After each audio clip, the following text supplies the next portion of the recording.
అందరికీ నమస్కారము. ఇంక ఈ శనగపప్పును మనము కారా చేసుకోవాలనుకున్నప్పుడు పప్పు ఓన్లీ పప్పే మంచిగా ఒక 3 గంటలైనా నానబెట్టేసుకోవాలి. నానబెట్టేసి నీళ్ళు పడేసేసి ఇంకా మనము క్లాత్లో వాటర్ తేమ పోయేదాకా ఆరబెట్టేసుకోవాలి.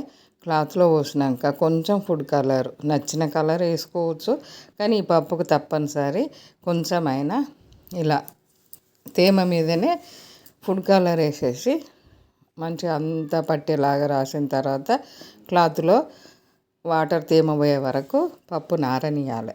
వాటర్లోకి వెళ్ళి తీసి ఎంబటే పప్పు వేయించకూడదు. ఇలా ఆయిల్ వేడి పెట్టేసుకొని పెద్ద మంట పెట్టాలి. స్టార్టింగు మనం వేసే ముందు పెద్ద మంట పెట్టేసి ఈ పప్పుకు శనగపప్పుకి అయితే పెద్ద మంట పెడితేనే మంచిగా వేగిపోతుంది గుల్లగా. ఇలా మనకు తెలుస్తూ ఉంటుంది వేగింది కూడా. మనం వేయగానే అడుక్కుపోతుంది. ఆ వాటర్ అన్న లోపల తేమంతా పోయినాక మంచిగా పప్పు తేలుతుంది. ఇలా వేడిపైనే కొంచెం సాల్టు, కారము, ఎల్లిపాయలు కచ్చపెచ్చగా దంచి వేసేసుకొని ఈ సాల్టు, కారము, ఎల్లిపాయలు పట్టి గట్టిగా మనం పిసికామంటే మంచిగా కారం పట్టుకుంటుంది. ఆ వేడిపైనే మంచిగా ఇదంతా మనం ఈ పప్పుకు పట్టించేస్తే సరిపోతుంది. శనగపప్పు ఇంకా రకరకాలు చేసుకోవచ్చు.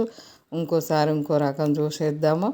ఇంకా ఈ పప్పునైతే 2-3 గంటల కంటే ఎక్కువ నానబెట్టకూడదు, ఆరబెట్టంది వేయించకూడదు.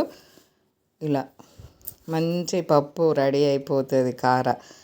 పిల్లలకైతే ఇంకా పండుగలు వచ్చినాయంటే ఊకే మురుకులే కాకుండా ఇలా కారా కూడా చేసేసుకోవచ్చు. కడాయి పెట్టినామా అంటే పెట్టినాం పండుగకు అన్నట్టు.